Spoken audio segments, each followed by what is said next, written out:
তো আগের পার্টে তোমাদের সাথে শেয়ার করেছিলাম কী কী স্টার্টার নিয়েছিলাম। তো চলো এবার মেন কোর্স, কিন্তু তার মাঝে একটু ব্রেক নিতে হচ্ছিলো, একদমই পেটে জায়গা ছিল না। তো চলো, এখানে কিন্তু পুরো স্যালাড সেকশন ছিল আর এদিকে লাইভ যত কাউন্টার, বাট পুরোটা আর ভিডিও শেয়ার করিনি তোমাদের সাথে। বারবিকিউ নেশনের যা যা আউটলেটে যা যা থাকে এখানে তার থেকে এক্সট্রা কিছু অর্ডিনারিও ছিল, বাট এখানে আমার বর নিয়ে নিয়েছিল মিক্স ফ্রাইড রাইস আর মাটন কষা, আর আমিও একটুখানি রাইস পোলাও, তার সাথে একটু স্যালাড নিয়েছিলাম আর মাটন নিয়েছিলাম, যেটা তোমার সাথে শেয়ার করলাম। আমি যখনই যাই বারবিকিউ নেশন এখানের মাটন আর পোলাওটা অবশ্যই আমি ট্রাই করি, আমার পোলাওটা খুব ভালো লাগে।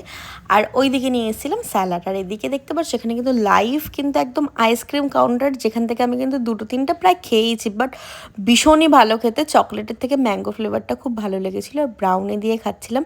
আর ওদিকে আমি কিন্তু ডেজার্টের মধ্যে কী কী খেয়েছি সেটাও দেখাবো। এখন ব্রাউনি দিয়ে আইসক্রিমটা শেষ করে নিয়ে ডেজার্টের মধ্যে কিন্তু প্রচুর রকমের পেস্ট্রি ছিল, গোলাপ জামুন ছিল। তো তোমাদের ভিডিওটা কেমন লাগলো?